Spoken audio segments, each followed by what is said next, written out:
So, hello, welcome to another episode. This one's all about one of my favorite subjects, food. And so we look at this idea of manna and other foods. When God actually cooks for us, he made something called manna. So, what am I allowed to eat? Should I keep a kosher diet? Do I have to give up clams and lobster? I originally came from, the northeast of America. We're famous for lobster. What about a cheeseburger? I've always loved a good cheeseburger. How about some Korean kimchi? So if we look at the picture from our thumbnail, it has a nice sandwich. Is that a good food to eat? It has melons, which the Bible talks about. But I heard melons can upset your stomach. And here we have some nice raw fish, which is famous in Korea. Whole plate full of raw fish. Can I eat that? When I went to Thailand, they had crickets, literally crickets in packages. Bugs. Can I eat bugs? If you look at the little tiny picture, it is eel, and that's very famous in Korea. The idea of cooking eel. I like that, surprisingly. So this bottom picture comes from a park in Korea, and in Korean it says no food allowed. Do we ever feel that way? You know, what food is allowed or is no food allowed? So we want to try to answer this question. What am I allowed to eat? I want to honor God, but I live in the modern world. So we're not going to answer every one of these questions. We're just going to go through some scriptures and learn what we can. Let's learn about food together. This is all about food. Genesis chapter 1, 29 through 30. God said, "Behold, I have given you every herb yielding seed, which is on the surface of all the earth, and every tree which bears fruit yielding seed. It will be your food. To every animal of the earth, and to every bird of the sky, and to everything that creeps on the earth, in which there is life, I have given every green herb for food." And it was so. Genesis 9:3.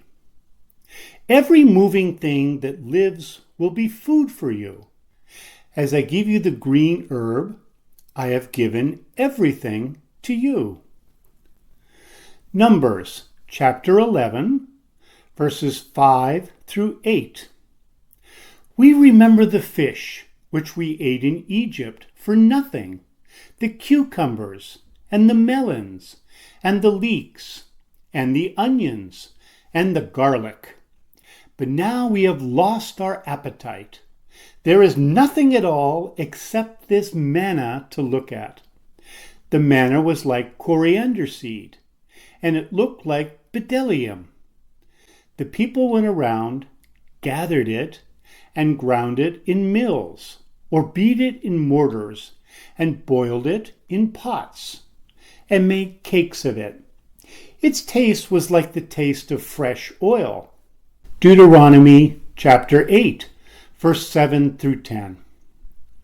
For Yahweh your God brings you into a good land, a land of brooks of water, of springs, and underground water flowing into valleys and hills, a land of wheat, barley, vines, fig trees, and pomegranates, a land of olive trees and honey, a land in which you shall eat bread without scarcity. You shall not lack anything in it, a land whose stones are iron, and out of whose hills you may dig copper. You shall eat and be full, and you shall bless Yahweh your God for the good land which he has given you. Joshua chapter 5, 11 to 12. They ate unleavened cakes and parched grain of the produce of the land on the next day after the Passover, in the same day. The manna ceased on the next day, after they had eaten of the produce of the land. The children of Israel didn't have manna anymore, but they ate of the fruit of the land of Canaan that year. Ecclesiastes 3:13. Also that every man should eat and drink and enjoy good in all his labor is the gift of God. Ecclesiastes 9:7. Go your way, eat your bread with joy, and drink your wine with a merry heart, for God has already accepted your works. Song of Solomon, chapter 5, verse 1. I have come into my garden, my sister, my bride. I have gathered my myrrh with my spice. I have eaten my honeycomb with my honey. I have drunk my wine with my milk. Friends, eat. Friends, drink. Yes, drink abundantly, beloved. Isaiah chapter 55, verses 1 to 2. Hey, come everyone who thirsts to the waters. Come, he who has no money, buy and eat. Yes, come, buy wine and milk without money and without price. Why do you spend money for that which is not bread, and your labor for that which doesn't satisfy? Listen diligently to me, and eat that which is good, and let your soul delight itself in riches. Matthew chapter 6, verse 11. Give us today our daily bread. 1 Corinthians 6:12. All things are lawful for me, but not all things are expedient. All things are lawful for me, but I will not be brought under the power of anything. 1 Corinthians 8:13. Therefore, if food causes my brother to stumble, I will eat no meat forevermore, that I don't cause my brother to stumble. 1 Corinthians 10:31. Whether therefore you eat or drink or whatever you do, do all to the glory of God. So, what do we learn about food? What do we learn about manna? Well, one thing we learned about manna is God seems to be a chef. The manna that he made seemed very sweet and good and nice. But we also asked this question, what am I allowed to eat? Can I eat anything I want? Are there any kind of restrictions? So we learned from Ecclesiastes, you know, also that every man should eat and drink and enjoy good in all his labor is the gift of God. So God made food and drink to be enjoyed. He's not trying to be stingy or mean and saying, I don't want you to enjoy life.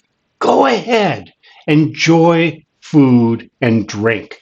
It's the first thing that he says. But then he says in 1 Corinthians 6:12, all things are lawful for me, but not all things are expedient.